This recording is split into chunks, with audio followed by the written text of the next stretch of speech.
ഒരു യൂറോപ്യൻ യാത്ര പകർന്ന ഹൃദയചാരുത. രാവിലെ തന്നെ കുളിച്ച് റെഡിയായി വീണ്ടും മെസ് ഹാളിലെത്തി. യൂറോപ്യൻ രാജ്യങ്ങളിൽ സഞ്ചരിക്കാൻ പ്രത്യേകം വിസ എടുക്കേണ്ട കാര്യമില്ല.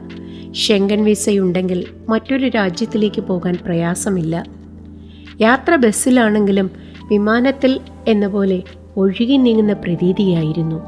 മിനുസമാർന്ന റോഡുകൾ, ഘട്ടറോ കയറ്റമോ ഇറക്കമോ വളവ് തിരിവുകളോ ഒന്നുമില്ലാതെ സമതലങ്ങളിലൂടെയുള്ള യാത്ര. എന്ന് കരുതി ഭൂമി എല്ലായിടത്തും സമതലമായിരുന്നുവെന്ന് ആരും ധരിക്കരുത്. മനോഹരമായി പണി കഴിച്ചിരിക്കുന്ന തുരങ്കപാതകളാണ് റോഡുകളെ ഇങ്ങനെ സമനിലങ്ങളാക്കിയത്. കാൽനട യാത്രക്കാരോട് ഇത്രയേറെ ബഹുമാനം കാട്ടുന്ന ഒരു ജനതയെ ഞാൻ ആദ്യം കാണുകയാണ്. ബെൽജിയത്തിലേക്ക്. ചോക്ലേറ്റുകളുടെ മണമുള്ള കാറ്റ് വീശുന്ന, ബിയർ നുരയുന്ന തെരുവീഥികൾ. ചോക്ലേറ്റും ബിയറും പോലെ കഞ്ചാവും ഇവിടുത്തെ കമ്പോളത്തിലുണ്ട്. മതിലുകൾ വേർതിരിക്കാത്ത വീടുകൾ. ബെൽജിയത്തിൻ്റെ തലസ്ഥാനമാണ് ബ്രസൽസ്. ബ്രസൽസിൻ്റെ സോവനീർ മെനക്കൻ പീസ് അഥവാ മൂത്രമൊഴിക്കുന്ന കുട്ടിയായിരുന്നു. അതേക്കുറിച്ച് ഒരു ഐതിഹ്യമുണ്ട്. ഒരിക്കൽ യുദ്ധവെറി പൂണ്ട 2 നാട്ടുരാജാക്കന്മാർ പരസ്പരം കലഹിച്ചുകൊണ്ട് യുദ്ധസന്നദ്ധരായി നിൽക്കുകയാണ്. ചുറ്റും ധാരാളം നാട്ടുകാർ അവിടെ കൂടി നിൽപ്പുണ്ട്. ഈ സമയത്ത് യുദ്ധം കാണാൻ മരക്കൊമ്പിൽ കയറി നിന്ന ഒരു കുട്ടി അവിടെ നിന്നുകൊണ്ട് മൂത്രമൊഴിച്ചു. അതാകട്ടെ താഴെ നിന്ന രാജാക്കന്മാരുടെ മേലാകെ നനച്ചു. എല്ലാവരുടെയും കണ്ണുകൾ മരമുകളിലേക്ക് പോയി. അപ്പോൾ അവിടെ രാജാക്കന്മാരുടെ മേൽ മൂത്രമൊഴിച്ചു നിൽക്കുന്ന കുട്ടിയെ കണ്ട് എല്ലാവരും പൊട്ടിച്ചിരിച്ചു. യുദ്ധോന്മുഖരായി നിന്ന പോരാളികൾ യുദ്ധക്കലി വെടിഞ്ഞ് ചിരിക്കാൻ തുടങ്ങി. അങ്ങനെ അവരുടെ ഇടയിലെ വൈര്യം ആ നിസ്സാര സംഭവത്തിലൂടെ അലിഞ്ഞില്ലാതായി. അവർ മൈത്രിയിലായി. ഈ സംഭവത്തോടെ പ്രശ്നങ്ങളെ ലഘൂകരിച്ച് കാണുക എന്ന ആശയത്തെ പ്രതിനിധീകരിക്കുന്ന മെനക്കൻ പീസ് അഥവാ മൂത്രമൊഴിക്കുന്ന കുട്ടി അവരുടെ സോവനീർ ആയി മാറി. ബ്രസൽസിൽ ന്യൂ സിറ്റിയും ഓൾഡ് സിറ്റിയും സന്ദർശിച്ചു. പഴയ നഗരത്തിലെ ഒരു കത്തീഡ്രലിൻ്റെ മുന്നിൽ ഞങ്ങൾ ഇറങ്ങി. നൂറ്റാണ്ടുകൾ പഴക്കമുള്ള അതിശയിപ്പിക്കുന്ന ശില്പചാതുരിയും വാസ്തുവിദ്യയും ആസ്വദിച്ചു.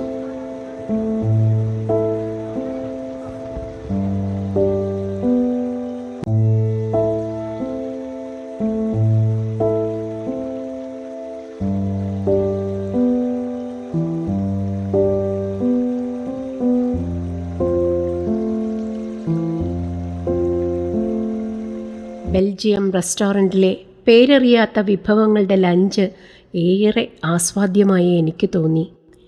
എന്നും വയറ് നിറയെ ചോറ് തിന്ന് ശീലിച്ച മലയാളി സുഹൃത്തുക്കൾക്ക് അരി വിഭവങ്ങളില്ലാതെയുള്ള ആ ലഞ്ച് എത്രത്തോളം ഇഷ്ടമായി എന്നറിയില്ല.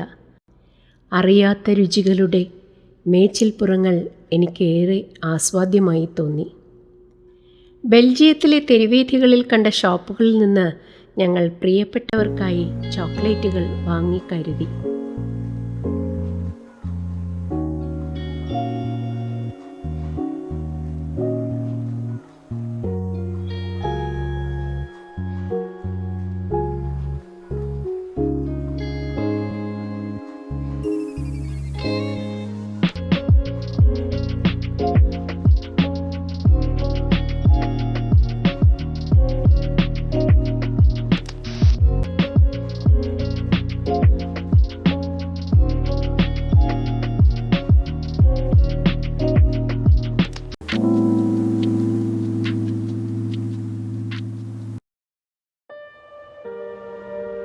പിറ്റേന്ന് നെതർലാൻഡിലേക്കായിരുന്നു യാത്ര.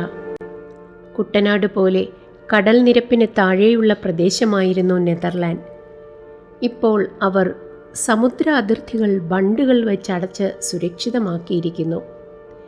ഏക്കർ കണക്കിന് പച്ചപ്പാടങ്ങളും തോടുകളും പുഴകളും നിറഞ്ഞ നെതർലാൻഡിൻ്റെ മണ്ണ് ഏറെ ഫലഭൂയിഷ്ടമത്രേ.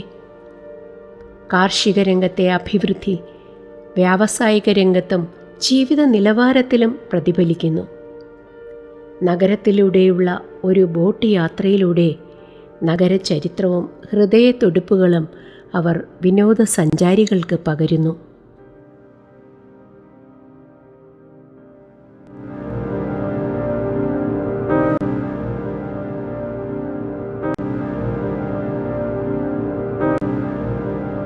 നാടൻ രീതിയിൽ ചീസ് നിർമ്മിക്കുന്ന ഒരു ചെറിയ വ്യവസായശാല ഞങ്ങൾ സന്ദർശിച്ചു. എന്നാൽ വ്യവസായശാലയുടേതായ നൂതന സാങ്കേതിക വിദ്യയുടെ ആധുനിക മുഖമല്ല ഞങ്ങളവിടെ കണ്ടത്. തടി കൊണ്ട് നിർമ്മിച്ച പഴയ തറവാടുകളെ ഓർമ്മിപ്പിക്കുന്ന ചെറിയ കെട്ടിടങ്ങൾ. നെതർലാൻഡിൻ്റെ തലസ്ഥാനമാണ് ആംസ്റ്റർഡാം. ലോകത്തിലെ ഏറ്റവും വലിയ സമ്പന്ന രാഷ്ട്രം. ആംസ്റ്റർഡാം ലൈംഗികതയുടെ നാട് എന്നറിയപ്പെട്ടു. അവരുടെ സോവനീർ മര ഷൂസുകൾ അഥവാ ക്ലോവായിരുന്നു. വെള്ളി നിറത്തിലും സ്വർണ്ണ നിറത്തിലും ഉണ്ടാക്കിയ കുഞ്ഞു ഷൂസുകളുടെയും അതുകൊണ്ട് നിർമ്മിച്ച കീ ചെയിനുകളുടെയും വൻ ശേഖരം ഞങ്ങളവിടെ കണ്ടു. പണ്ട് അവിടെയുള്ള ഗ്രാമീണർ വിവാഹ അവസരത്തിൽ വരന് സമ്മാനമായി നൽകുന്ന തടി കൊണ്ടുള്ള ഷൂസുകളിൽ നിന്നാണത്രേ ഈ സോവനീർ ഉണ്ടായത്. മരഷൂസുകൾ വിവാഹ ജീവിതത്തിന് വേണ്ട അധ്വാനത്തിൻ്റെയും പ്രതിസന്ധികളെ തരണം ചെയ്യാനുള്ള ആത്മബലത്തിൻ്റെയും പ്രതീകമായി അവർ കരുതുന്നു. എല്ലാ വ്യാവസായിക അഭിവൃദ്ധികളും കുട്ടികൾക്ക്, പുതിയ തലമുറയ്ക്ക് പരിചയപ്പെടുത്താനും അവരിൽ ദേശസ്നേഹം വളർത്താനും മധുരോദം പാർക്കിൽ ഒരു സാങ്കേതിക കലാസൃഷ്ടി തന്നെ അവർ ഒരുക്കി വച്ചിരിക്കുന്നു. അടുത്ത ദിവസം ഭൂമിയിലെ സ്വർഗം എന്ന് വിശേഷിപ്പിക്കപ്പെട്ട സ്വിറ്റ്സർലൻഡിലേക്കായിരുന്നു യാത്ര.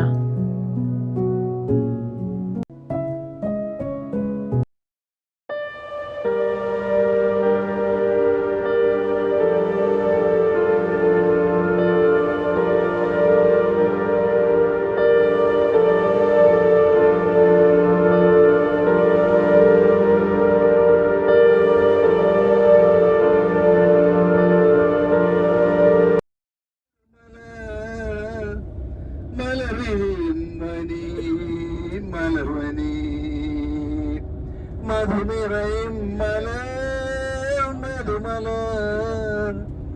മലർ വിരിയും മലവനി